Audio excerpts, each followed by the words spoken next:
মানে ওর কেবল ডাক ফুটছে। আর এই এক পয়েন্টের মরগের বাবা অর্থাৎ 2.5 কেজি ওজনের মরগ কিভাবে ডাকে সেটা শুনুন।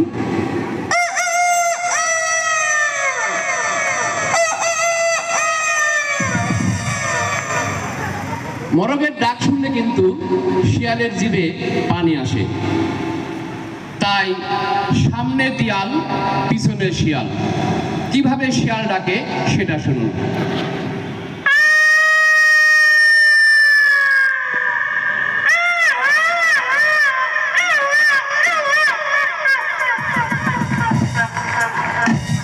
শিয়ালের ডাক শুনলে কুকুরের কিন্তু একটা স্বভাব আছে, সবাই তো জানেন।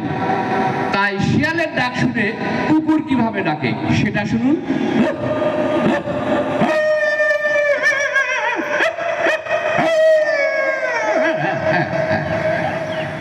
এক কুকুর ডাকলে আরেক কুকুর কিন্তু থেমে থাকে না। তাই 2 কুকুর এক জায়গায় হয়ে কিভাবে মারামারি করছে সেটা শুনুন।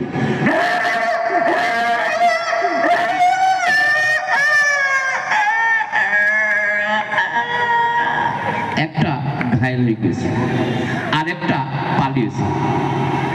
যখন পালিয়ে চলে যাচ্ছে এই ডাক শুনে আমার মিয়া ভাই ঘুম ভেঙে গিয়েছে।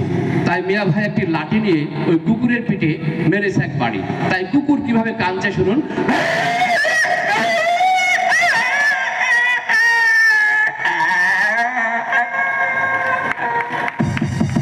কাজ শেষ, মাজা ভেঙে দিয়েছে, এবারে স্যাঁচায় স্যাঁচায় গুলার ভিতরে চলে গিয়েছে। এদিকে গন্ডগোল দেখে 250 বছর এক কুকুর, অর্থাৎ তার গায়ে কোনো পশম নেই, তেলে ভাজা কুকুর দেখেছেন হয়তো, রাস্তাঘাটে ঘুরে বেড়ায়, তার গায়ে কোনো পশম নেই, এর নাম হচ্ছে তেলে ভাজা কুকুর। এবার সেই কুকুর কিভাবে ডাকছে শুনুন।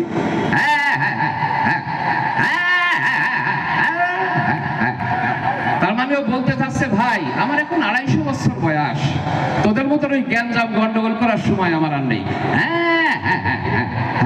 সবাইকে ধন্যবাদ। আপনাকেও অসংখ্য ধন্যবাদ। বহু বছর পর আবারও সেই আনন্দ পেলাম, সেই ফ্লেভার বোধহয় আরো একটু বেড়ে গেছে।